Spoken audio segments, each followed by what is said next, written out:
Simon Dean, this is a pleasure. I've listened to your talk twice now, once at NZAO and then second at Photon.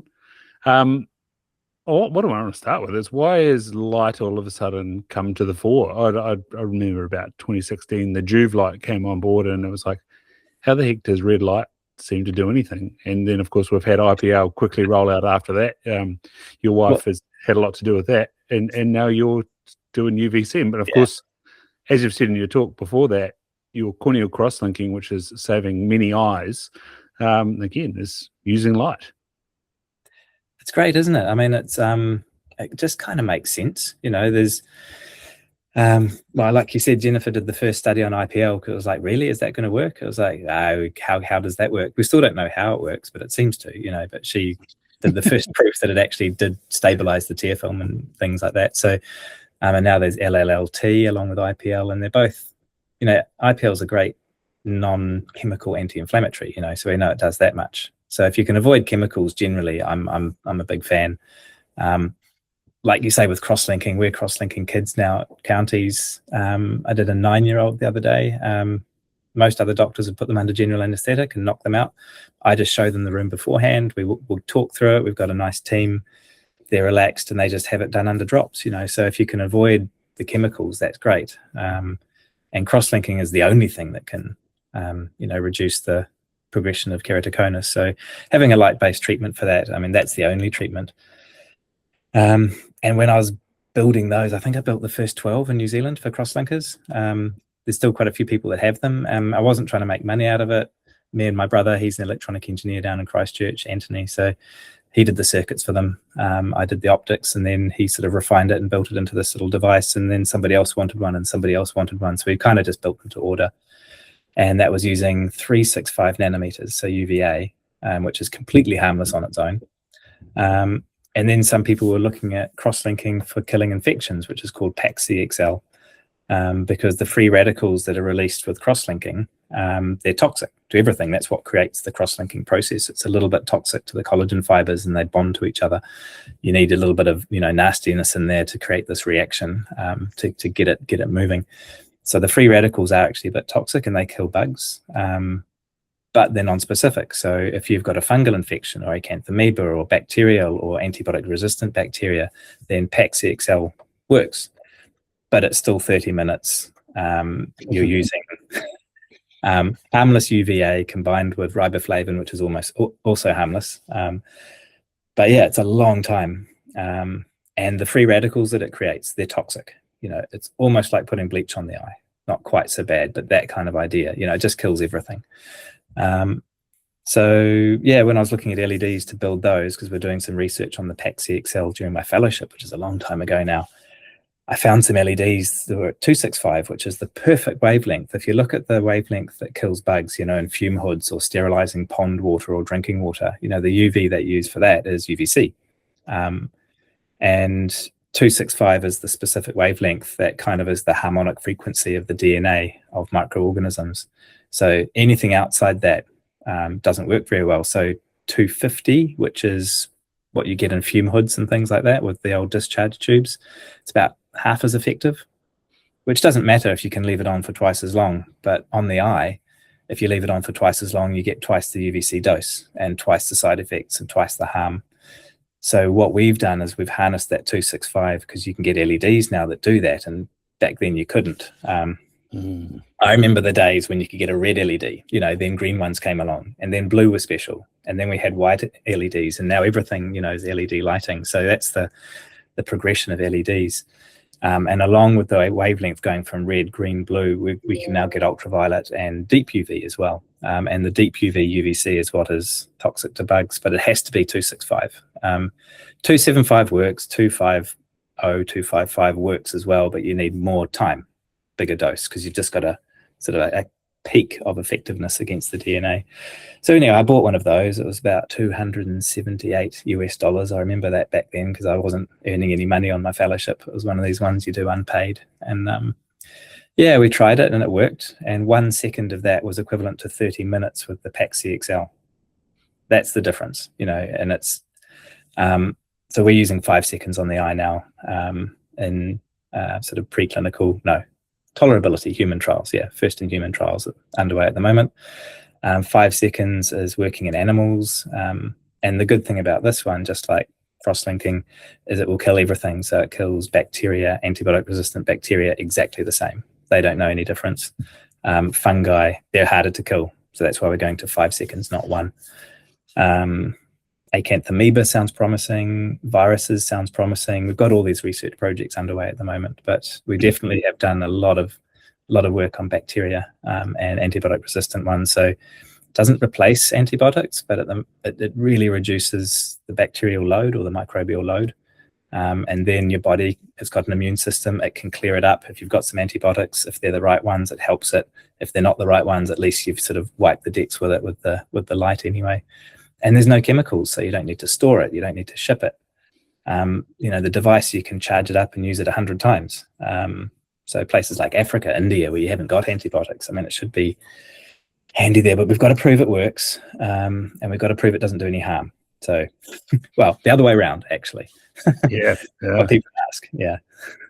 You just sort of brought to mind, you were showing me your little studio there before we started recording, and then I was thinking of Fast and Furious. Whilst people were, lighting up their studios and their sound stages and their underneath their cars, you were sticking them into devices. That's right, LEDs. I mean, I'm a big fan of LEDs. You just talked to Jennifer. I mean, when I had one of the first things I built, actually, because I've always been a tinkerer, my brother being an electronic engineer, so I built a little a light with a camera on it on my loops. So when I was a registrar in Hamilton, I called it Surgeon Cam. So you could actually put the loops on the surgeon and then have it on the TV, and you could see what they're seeing, because normally you can't, if you're using an operating microscope, sure, that's plugged in, but when an oculoplastics guy is operating away, you can't see what they're doing. So I just beamed it to the big TV, and on that was a little LED light, because they don't get hot and they provide nice lighting. And back in the days where everything was halogen lights and you had to have big power supplies, and so no, I'm a big fan. So just on that registrar period, I listened to Ben O'Keefe talk about how he still does a bit of ophthalmology work in Levin, or at least he was, and that he would often have people on rounds and give them the chance to go to the library to read more, because it was such a struggle to show people ophthalmology, especially in a general sense. You've got teaching tubes, and what did you say? Now you've got video within microscopes. But how was that trying to learn what you're going to do? I mean, you just especially on the eyelid there, Simon. I know, you just stand close, and then good old see one, do one, teach one. And you had to really, I mean, we had the wet lab and things for learning how to suture properly. So you had all your technical skills done. But when it came to it, you just had to sort of get in there. And so little things like that, just being able to see what the boss was doing. Even for the scrub nurses, they knew what was coming next, because it's like, oh, he's up to cutting that one. We need to give this suture now. So they were prepared. So it just made everything a bit cooler, and the more tech, the better. Always the way. But who put the photo of you from 1997 on revision there? Oh, graduate Simon Dean.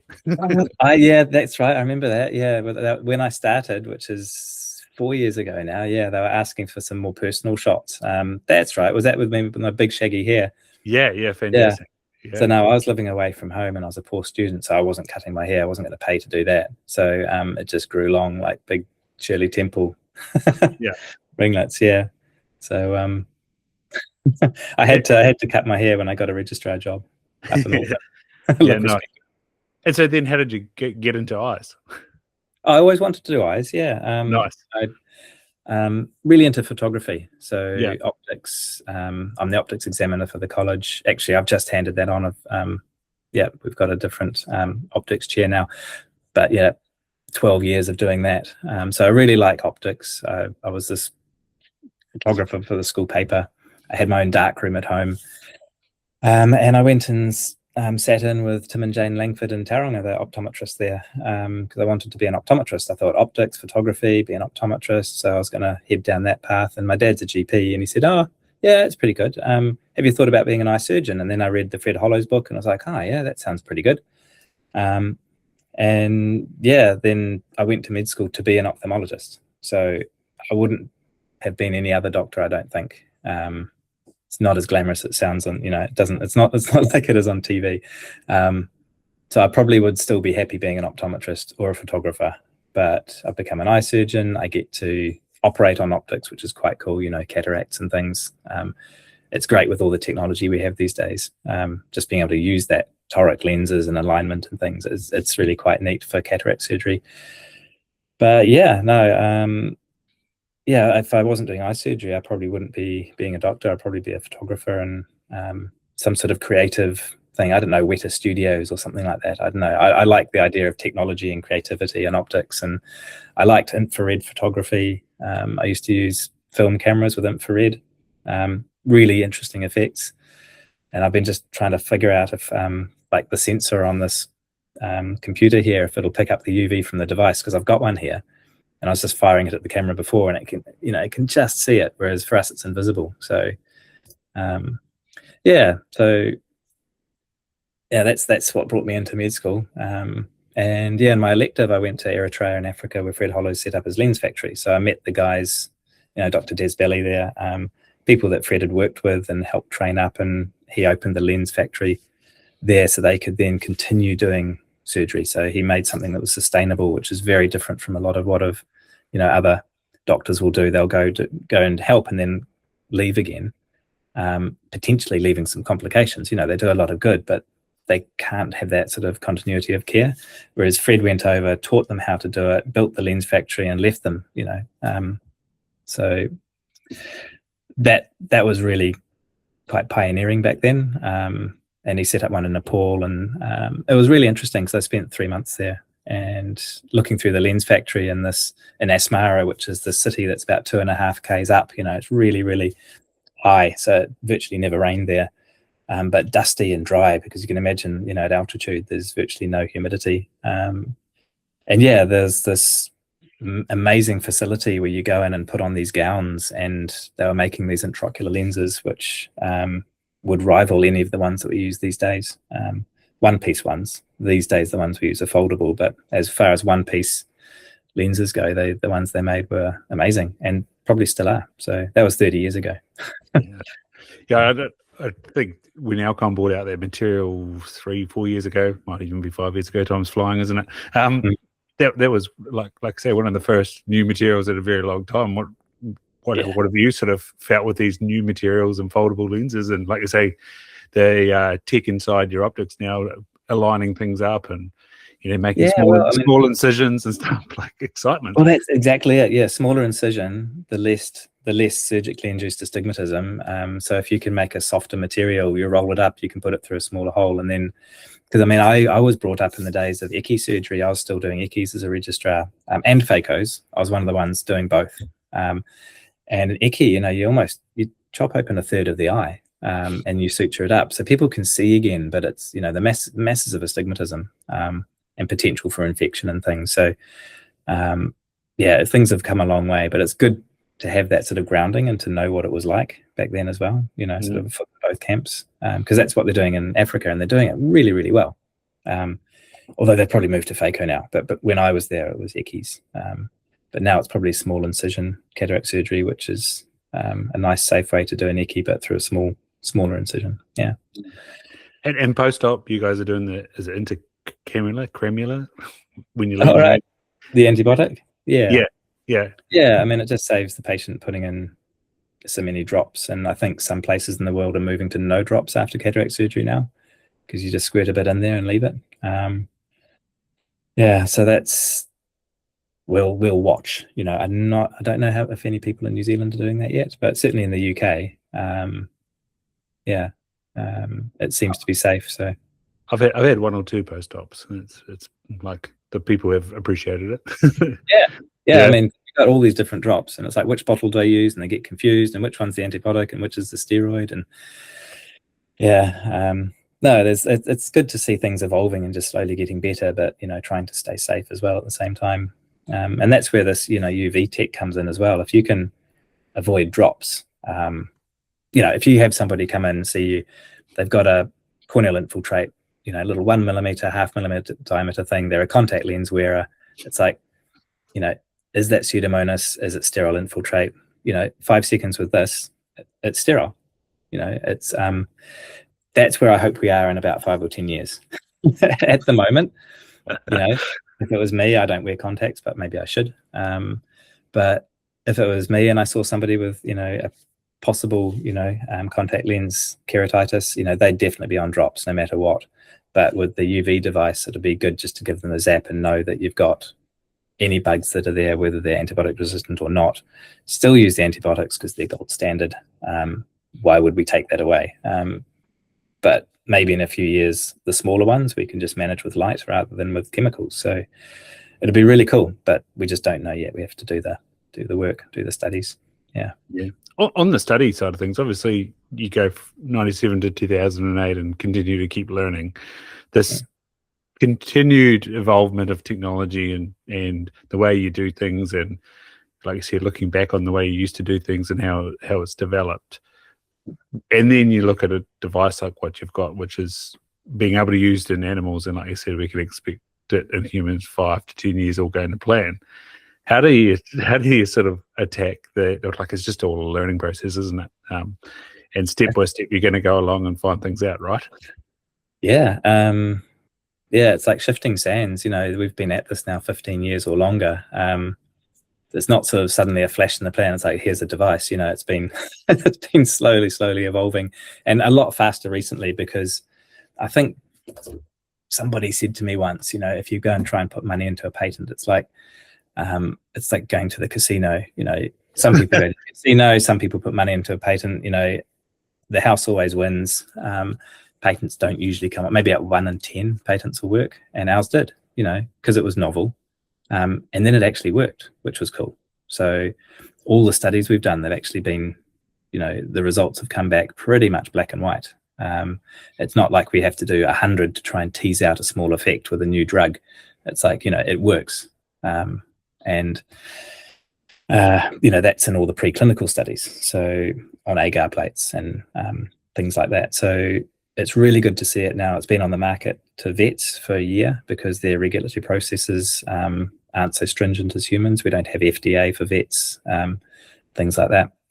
And to get to FDA, it's about $18 million. You know, that's something like that. So you kind of do need some corporate help for that kind of thing. But yeah, for vets, so we've got worldwide sales to the veterinary market. We've got the vet school here in New Zealand just bought one.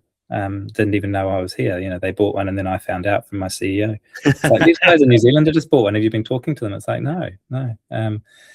So yeah, no, that's really cool. So the word's out. And yeah, all the reports we're getting back, and you know, they are case reports, it's anecdote, it's small case series and things, but they're all sounding really impressed, and they're able to reduce the antibiotics that they're using.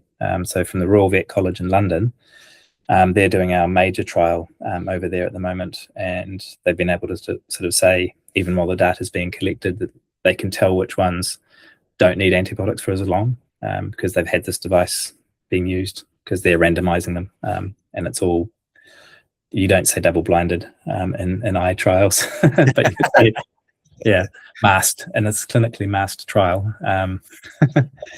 Yeah, but it's that sort of trial where it's actually evident where it's working. So yeah. I read your white paper, but in terms of these clinical studies, are they placebo controlled? Like, how does that work on pets when they don't know what they've been having done? Yeah, well, I mean, the animals get randomized to antibiotics or antibiotics with UVC.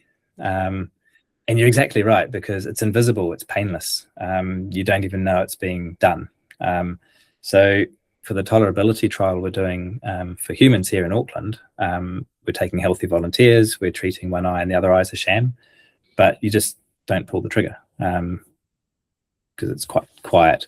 And because it's invisible, you don't know if you've had a dose of it or not. But for animals, it's quite good because it's not alarming, because there's no bells and whistles, there's nothing uncomfortable about it. It's just light. It's just looking like if you look at the LED when it's going, it's just this very faint little glow, because it does emit a couple of other wavelengths, because we just can't see UVC.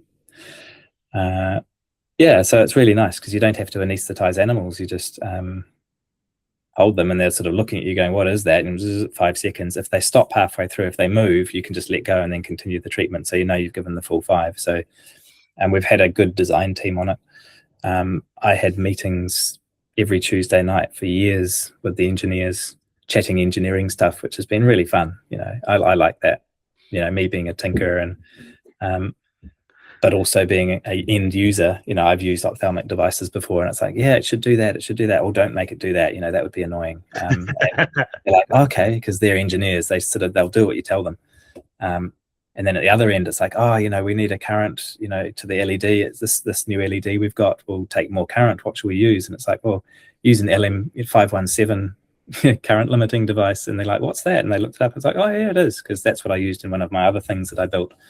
Because for Jen, I've built a non-contact corneal anesthesiometer for corneal sensitivity for dry eye research and things, and a mybography years ago before you could go and buy them.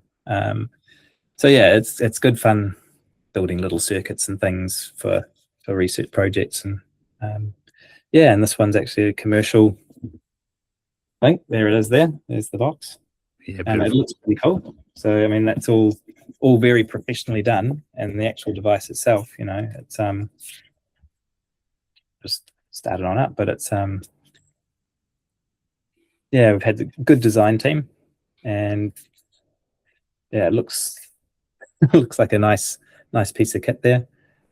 So on the front of it, you've got the main aperture there. You can probably almost make out the LED in the back through the lens, and you'll know when it's going because it's a little start up, and it's got illumination LEDs, so you can see what you're looking at.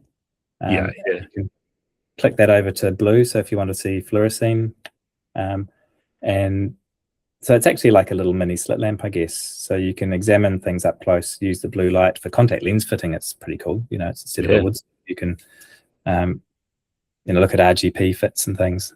Not softs. You wouldn't put fluorescein on softs. Okay, RGP fitting, although you call them GPs now, don't you? But yeah, and if you want to activate it, there it is, and you just pull the trigger. You got this little target. Yeah. And if I pull the trigger with this on here, if we look at right at the camera and I pull it, you might see a faint glow, because there we go. Yeah. So I mean, it's compared to the illumination LEDs, and that's not a human eye, that's a camera. Yeah. But it's just the faintest little thing you might be able to pick up in there.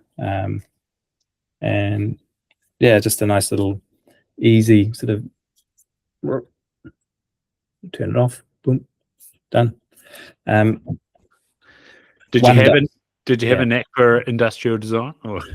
Me, no, that's where I rely on these guys, but I could really tell them a lot about. So that they didn't want to put a power button on there, because it's like, well, it's obvious. And it's like, well, the first thing people do, they pick it up when they want to fire it, they turn it on, and then they go to fire it with the button. It's like, no, it needs a power button. That's the trigger. So we need it to be like super, super easy to use. There's no settings in it. It's like you turn it on, go, turn it off. Didn't want to say, oh, look, do you want 5 seconds or 10 seconds or anything like that? We didn't want any sort of user variability, because then people are going to go and do weird things, and we don't want it not to work. I think that's the biggest risk. I don't think the risk with this thing is over treating people or patients, animals. The risk is under treating them, because you think the device is too good, because every company will say, hey, ours is the best thing since sliced bread. Here's this amazing new device, you know, here, use this instead of antibiotics. And sure enough, you know, maybe it'll work in 9 out of 10, but 1 in 10 it won't. And if that's your eye, you're going to be pretty annoyed. So definitely, you know, use antibiotics, use everything you can. Add this in. If you get it in early, you know, it really should help to reduce any microbial load, which is that's the way to think about it, is it just gets things down to a more manageable level. And the dose is just once a day. So tiny infection or a sterile. If you had, you know, marginal keratitis, most people would give antibiotics for 24 hours and then move to the treatment, which is steroids. But would you put steroids on a bacterial keratitis? No. So really important. So marginal keratitis is like, oh, I'm not sure. 5 seconds with this, you can go straight to steroids. You know, things like that. you can get rid of, you know, your worry about any sort of microbes and then go into the main treatment. And I'm not saying put steroids on anything that you think is infected as well. You know, that's always a bit of a no-no. So it's not going to make that, not making that, you know, a new treatment regime is putting steroids on things. But yeah, light-based treatment, just trying to get rid of chemicals, going back what you said at the beginning, just makes a lot of sense. There's no resistance to UVC. And there never will be, because it goes straight for the DNA. That's where resistance is born, as the DNA. So if you're going in there and scrambling it, then, you know, there seems to be a really big difference between prokaryotes and eukaryotes as well. So our cells, you and me, animals, we've got a cell wall, the DNA's in the nucleus. We've got DNA repair mechanisms. For bacteria, fungi, very thin cell wall. The UV gets right in. The DNA is just floating around. They don't have any repair mechanisms. So there seems to be a huge difference between harming us and hurting bacteria, viruses, fungi. And that's the safety margin that we're talking about. And that's what makes it, you know, clinically useful, is it just seems to really kill off bacteria and viruses and fungi and anything microbial, but not our cells. And we've tried it on Demodex, because we're thinking, oh, I wonder what it'll do to them, because, you know, they crawl around. Yeah. They crawl faster. Yeah. Because they're not single-celled organisms. So it kind of made sense. You know, we tried it. It's like, you know, it didn't kill them. It's like, okay, it's fair enough. If it did, that would be cool, you know, blepharitis treatment. But yeah, they just sped up a little bit. Cute little things with their little with what was I going to say? With mitochondria, obviously at the red end of the spectrum, it's Mackie putting that into good drive and overdrive, if you will. What's the UVC doing to mitochondria? Is that protected again, or no idea? No idea yet. We haven't looked at that. So our studies have been looking at any DNA changes, because we don't want to have any retained DNA defects. So people ask us, oh, UV, eye cancer, you know, or haze or scarring or something. Putting it into context, you know, people that get archive from welding, they've had a huge UVC dose. And, you know, people that are welders don't get eye cancers. Laser eye surgery, that's UVC. That's a UVC laser, huge dose. And those, you know, people don't get eye cancers from that. Red, I don't know, you know, getting the mitochondria going, I don't know. We haven't looked at that. And if somebody comes up with the money, we'll do the study, you know. But it's one of those things, we're looking at trying to, we're making sure it's not causing harm. And then we're kind of looking at what it's good at. And at the moment, it's good at killing bugs, but we haven't really looked at whether it's doing the same thing. I mean, red light gets in better. It's going to penetrate better. That's what red does. So blue will scatter more. So I'm not sure if UV, it's more of a surface treatment, which is also a safety thing. It means it doesn't get to the endothelium. It definitely doesn't get to the lens or the retina. So that's an inherent safety thing, which is good. Whereas red light, you know, infrared will get right all the way through all those structures. So maybe, you know, they'll have benefit in other places, but, you know, in the lids, definitely. But UV, probably more of a surface thing, which is why the cornea is just perfect. It's just sitting there. Has Grant Waters managed to get his toenail in there yet? I was going to offer toenail number 2 if he was successful. Yeah, well, I think, you know, we've got the patent for the eye. I'm sure it would work for other things as well, and that's would be great. You know, if people buy them and go and use them on stuff and it works and they like it, that's brilliant. You know, we just basically want people to be happy with it. We don't want to sell something and say, hey, it's this good and it's this good. You know, at the moment it's really good, but we don't want to oversell it. We want to say, hey, look, you know, it's good, and then people will come back and say, actually, it's probably better than what you said. And it's like, well, that's what we would like. That would be the idea. But that needs people, you know, we need people to use it. So originally one of the sales structures for it was that people would get the device for free or a small charge, and there'd be a click fee every time you used it. And if you look at the income 5 years down the track, that makes a lot of sense. It's really attractive because you keep earning. But people don't like that. I don't like that.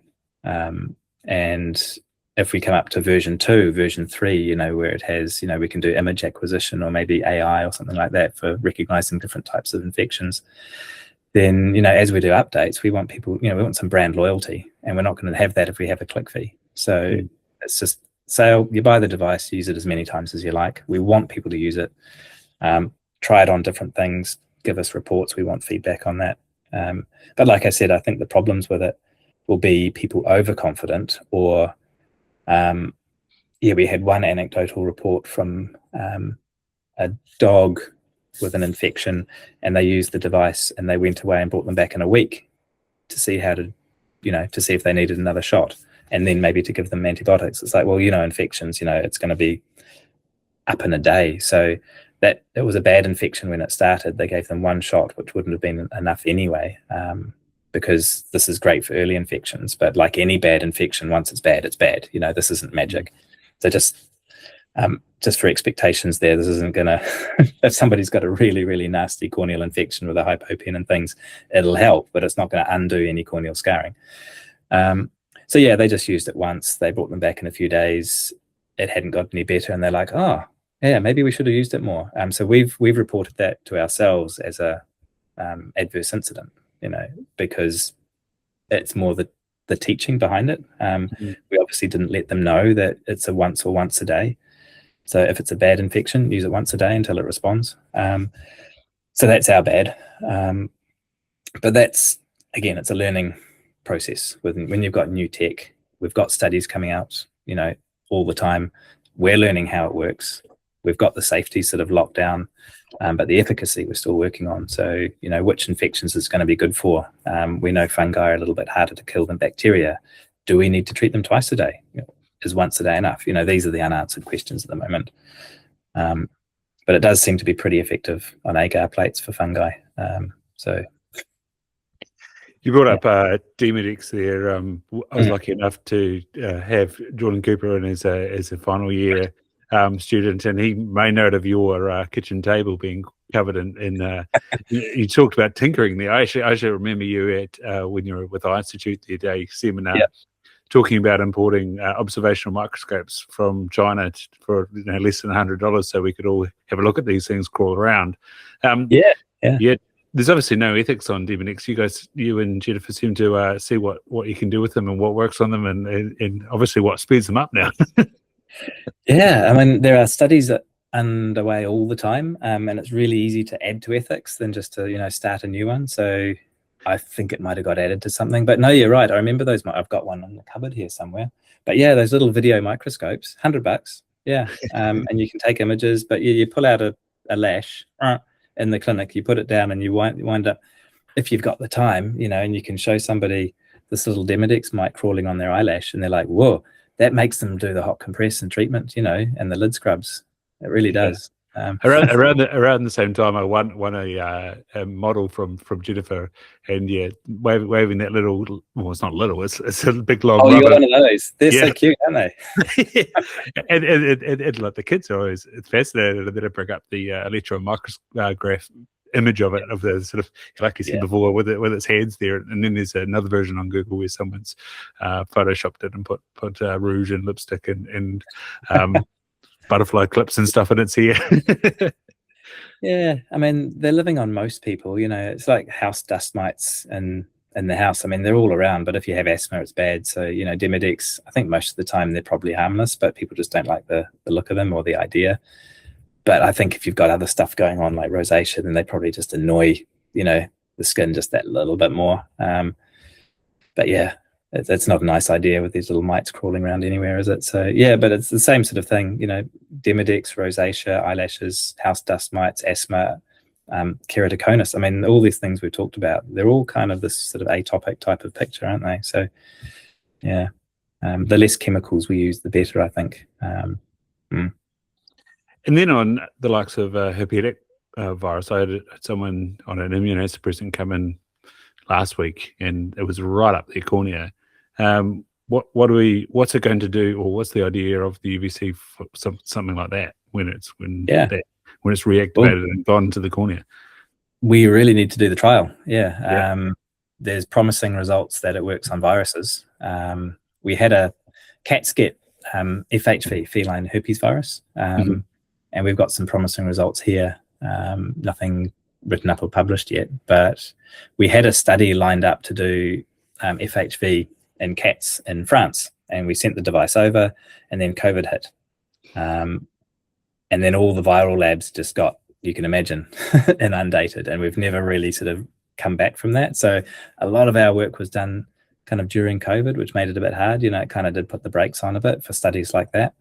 So it sounds promising, and we've got some vets now in the UK who are really keen to get it out to cat shelters and things like that to give it a go, because that would parallel humans with HSV infections, which it should work for, because it's right on the surface, and virus is DNA. I mean, it just sounds perfect. So you laugh at this one, Simon. I was telling my dad yesterday, and he said, "Oh, so Trump was half right, and as you said, it was all around COVID. Like, it was just a matter of administering it." And then, I know, and you were like, "Hey, over here, I've got one."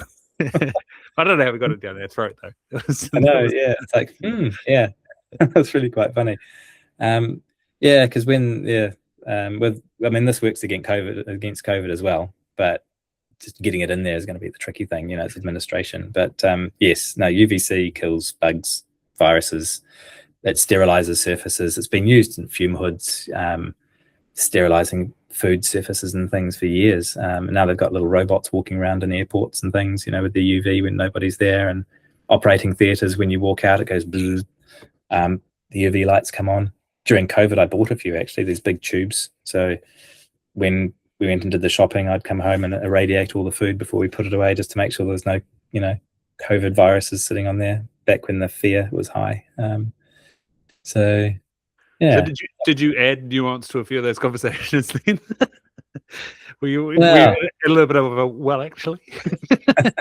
Yeah, I mean, well, it's one of those things, because people were spraying stuff everywhere. You know, there's hydrogen peroxide and bleach and things, and it's like, well, you know, if you just walk out of the room and turn a UV light on and come back in again, first the UV will kill everything it can see, because it's just direct line of sight. But these big tubes, they emit a bit of ozone as well. So because it's such a high energy photon from UVC, it takes the oxygen and bangs them together into ozone, and ozone kills bugs really well. So you can get ozone foggers, I think, for operating theatres and things. So yeah, you'd come back in, and the ozone, because it's heavier than air, that sinks down into all the gaps and things where the bugs might settle. So UV tubes are pretty good at sort of cleaning rooms and not leaving all sorts of disinfectants behind. Yeah, because ozone, as soon as it reacts, it's gone. I mean, use it in spa pools and things. It's I think it reacts about, is it 1 million times faster than chlorine as far as being an oxidant, not an antioxidant. As far as being an oxidizer, yeah, it's really, really fast. It's so unstable. Yeah, little depth charge.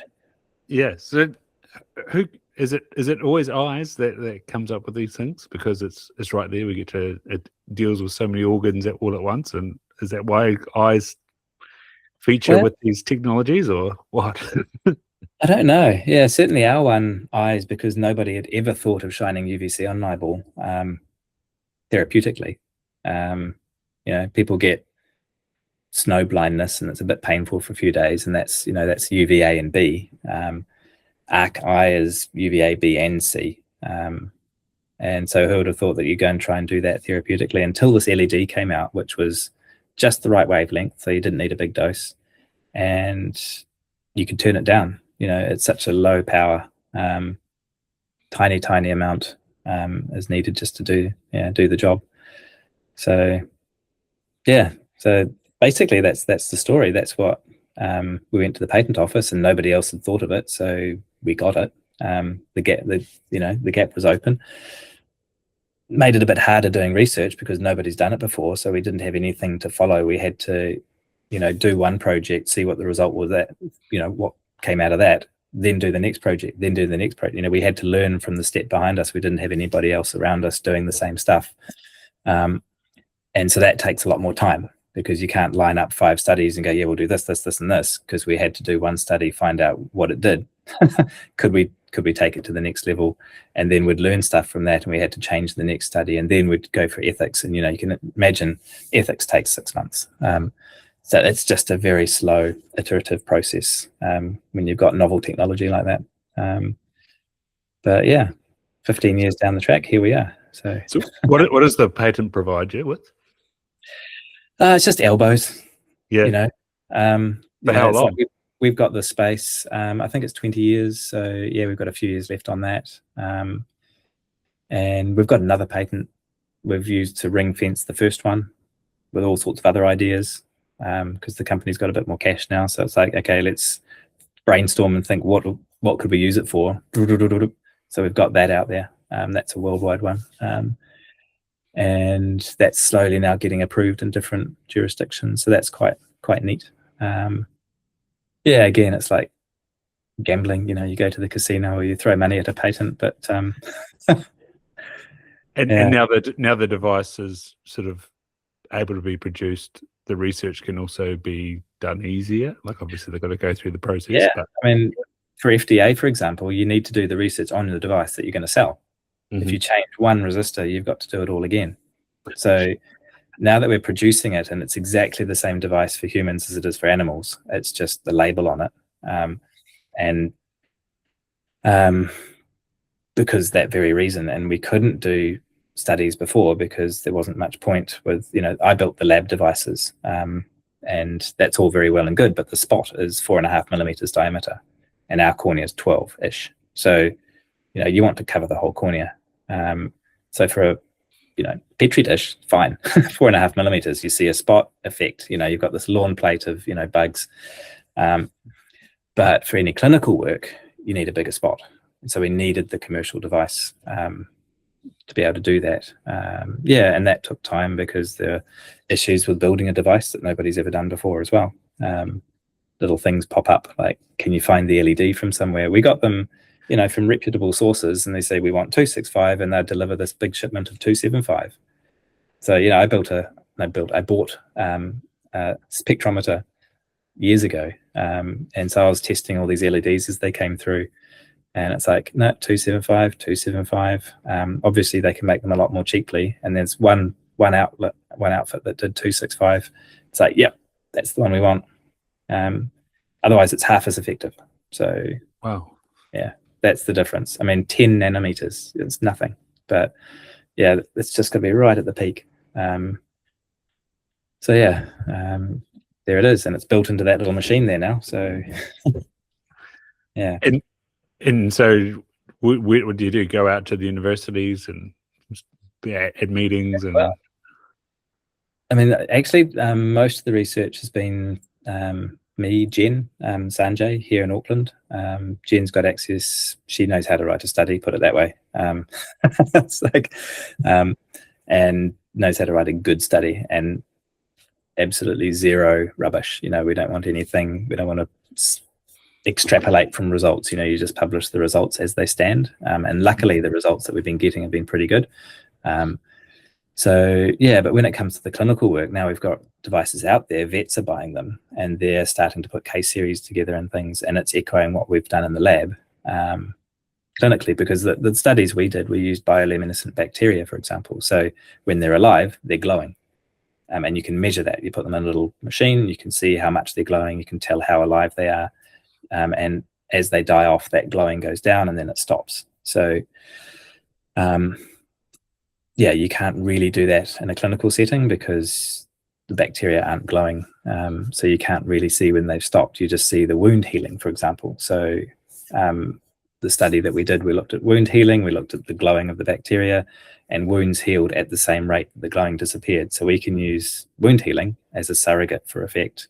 And in clinical studies, we can use that as a primary endpoint rather than culturing bacteria. Now, of course, you are going to culture them and see how many are left, but doing colony counts is never that accurate. So wound healing, clinically relevant. It parallels the bugs dying off. So yeah, one treatment with small Pseudomonas infections, we saw wounds healing up after 24 hours for most of them, and at the same time all the bioluminescent bacteria were gone. So it does seem to work quite well like that, and that's where the studies preclinical studies can then help us with the clinical work later. And so the Royal Vet College in London, they're looking at, they're getting pets coming through, people's actual pets, and they've got eye infections like dogs and cats. One lot gets antibiotics, one lot gets antibiotics and UVC, and they're looking at their wound healing. That's the sort of primary endpoint. And it looks like the wounds are healing faster. The epithelium is healing faster for the animals treated with UVC plus antibiotics. And at some point, we're going to do UVC versus antibiotics, but we don't really need to. We don't need to take antibiotics away. I mean, everybody still uses them. But if somebody's interested in doing that study, then we probably, for ethics, we probably need to do these studies first. And that's the one step in front of the other sort of serial approach. We can't really go parallel processing at the moment because we can't get, I wouldn't give ethics for doing antibiotics versus UVC if we haven't got any good promising results from antibiotics versus antibiotics and UVC. You see what I mean? Yeah.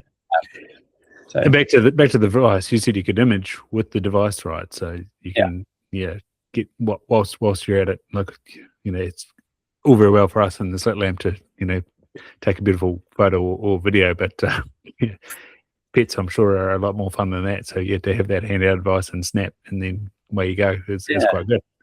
Yeah, well, at the moment it doesn't. Well, I mean, it's useful for visualizing, so it's like a little electronic slit lamp, and we've kept it absolutely simple. But a lot of people have said, "Hey, like we want to just be able to take a snapshot and be able to look at it the next day and see is it getting better or worse." And it's like, okay, so I think probably the next software version or something, the next version of the device, 2.0, will have some sort of image acquisition, and because it's got Bluetooth and Wi-Fi all built in, but they're all turned off. Because we just want it completely simple to use. Turn it on, treats the infection. That's its job. Does what it says on the tin. If it's doing other things, imaging and stuff like that, it's like, fine, but let's get its actual job sorted first, and then we can move on to other things that are nice. Well, people have just got to know about their own sort of at-home AirPlay or Bluetooth devices and how sort of connectivity can come and go on those. I mean, and for animals, it's not a big thing, but because it's kind of the same device for animals and humans, humans now, all the things I use at work, like I used to have an ultrasound machine. I do an oncology clinic, looking at choroidal masses, choroidal nevi, is it a melanoma? So we measure it, we image it, and we measure the thickness. And I used to have this lovely ultrasound, and you turned it on, and you scanned it, and you printed it out, and then you wrote their name on it, and you stuck it in the file with a piece of sellotape. But you turned it on, and it worked right then. Now there's a machine, you turn it on, it's like, is the patient in the database? You do a search. No, they're not. Okay, you enter them and you put in their details and the date of birth, but it's an American format, so you've got to reverse it in your head. And all that. It's which side are you doing? Who's the clinician doing the scan? Are they male or female? The patient, not the clinician. And then finally it'll let you through to actually doing a scan. It takes longer to put the details in. And then it'll print out with all their details, which is good because you need that for confidentiality or note keeping and things. But at the same time, it's a lot of hassle to use a device these days because you got to put all the information in. So we wanted to avoid that on a tiny little touchscreen. If somebody wanted to take an image, then they'd have to put in the patient's details, and it's like, that's going to be too hard for them at the moment. We'll just leave it. But maybe one day. The research version. But then, like you said, then does that count with the FDA? I don't know. Well, I mean, the FDA will have their rules of what needs to be done, so that kind of defines what sort of features we put on it as well. And in the States, there's billing codes, a bit like Australia. So it's as far as selling the device, it's all the vets that we've talked to want one, but how do they convince their managers to buy one? Because how are they going to make money out of it? How do they monetize something that's going to, give a better outcome? It's another thing for the customer to pay for. You're going to have some antibiotics in here. Let's do this as well. So, how are they going to market that? How are they going to sell that? So that's kind of why we've got a marketing team as well in the company. So we've got a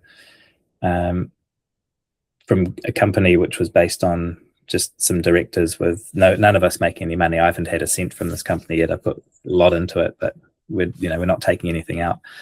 But we've got a full-time CEO, we've got a full-time PR person, we've got a marketing person, and I didn't really know the difference until I, this is quite a good learning experience for me.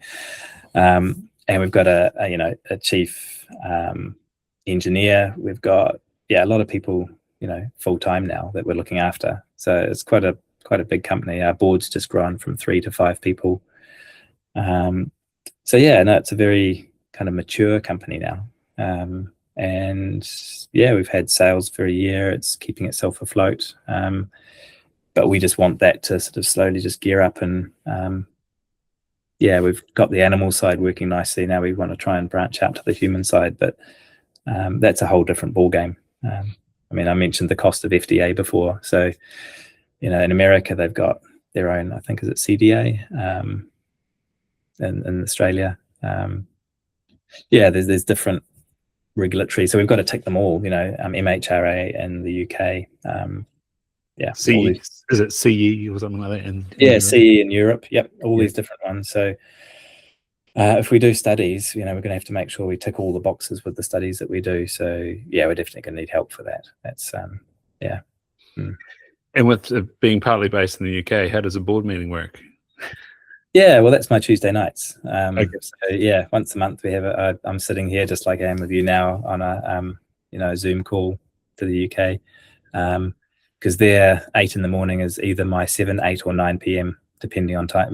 Daylight savings. There's a bit of a 2-week gap where it's one in the middle there, but I'm quite happy to use that time, and then they meet at 8 o'clock in the morning, and that's when we have our board meetings and things, and it actually works quite well. It's funny watching the seasons change, because I'm starting to put on things like this now. I used to be sitting in a t-shirt and they're sort of all rugged up, and now they're sort of looking out there and it's getting lighter, and I'm starting to put on extra layers. We just turned on our heaters tonight. It's a bit of a cold snap, isn't it?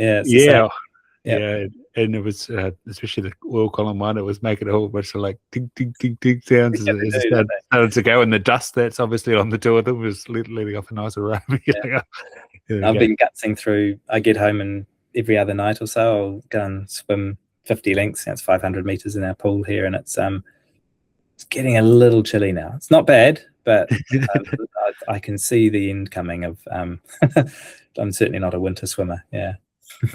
It's supposed to be good for you. It is supposed to be, isn't it? Brown fat instead of white fat, something like that. But back to all that mitochondria stuff. It is. It's all a mystery. No, very exciting. So, how do we watch this space, Simon? Like, it's such an exciting little. Well, of technology. When I play in a band, I'm a bass player. I'm sort of hiding down the back. I'm not up the front playing lead guitar. So.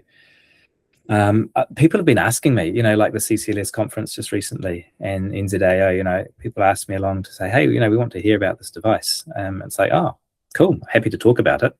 I'm not the sort of person who's going to sort of jump up every 6 months and say, hey, look at this. Hey, look at this. Because it's like, come on, when can we buy one? I think people are asking more now. And you inviting me to do this is just the perfect example. The more it's just like a snowball, and I've been talking to my CEO about that. I said, it's just starting to roll. There's a few more people interested. It's still working. We keep doing studies, and they're positive. There's nothing that we've had come back yet that's going, oh yeah, we better just put the brakes on. Everything we're getting back is positive and positive. The different bugs we're trying and things. I think it should just carry on, and hopefully we can get it through to the human market. To be honest, that's going to mean a company's going to come and join with us, I think, or engulf us, or whatever that is, like a big amoeba full. A small startup, it's a cool piece of tech. It's working. To get it to the human market, we certainly don't have 18-20 million US dollars just to get it through the FDA. It's more of making relationships with companies that can do that, and whether they find that we're at a point where they want to invest or buy us out, or Yeah, there's so many different, this is all quite a big learning experience for me. You know, they call it an exit strategy for the company. You know, like, how do you envisage yourself in 5 years? You know, do you want to still have, you know, rights to it and just sort of license it out, or do you want to sell it outright, or do you, you know, there are a whole lot of different things, which is quite interesting. Never been exposed to that before. So yeah, it's all good fun. Yeah. And is that legal advice coming from the UK, coming from New Zealand, or? Yeah, I mean, friends, but now that we've got a CEO, he's just all over it. You know, he's a good guy. He's a vet, but he's also done an MBA, so he's just the perfect guy to run it. And he's just sort of grabbed it with both hands, and he's, you know, if he needs advice from somebody, he'll go and get the right person. That's the same what I've been doing with the research side of things and the technical side as well. It's like, oh, I don't know that. Let me look it up, or let me ask somebody. Regulatory stuff, for example. It's like, yeah, we've got some good people to do that. So we just call on the right people and bring them in for a short time. They do a little project and off they go again. And yeah, like our engineer, Luke, we were sort of paying him to do bits and bits. And then it's like, he's really good. It's like, okay, come on, come and join the company and just, you know, come and be a full-time. And because we couldn't really let him go. He's so good. So yeah, when you've got good people, hang on to them. That's the main thing. And it seems like we've got a really good team. So yeah. That was very, very cool, Simon. Well, thank you very much. You've done extremely well. We've managed to flesh this out for around about an hour, which is pretty cool. And yeah, thanks for the chat. Yeah, hopefully some people learn something on it and look up a few of those eye conditions and go, what does that mean? What does that mean? Yeah, a few little side paths as well, and Eritrea and ophthalmology and stuff. But no, I mean, that's the real story, isn't it? Because it's all kind of part of it. I mean, it's how did we get here? It's not like suddenly there's a device, you know. It's finding its way from, you know, me being a photographer at school to liking optics to, you know, working my way to, building crosslinkers, and then it's like, oh, yeah, LEDs and lights and stuff. No, it's all good. It's good fun.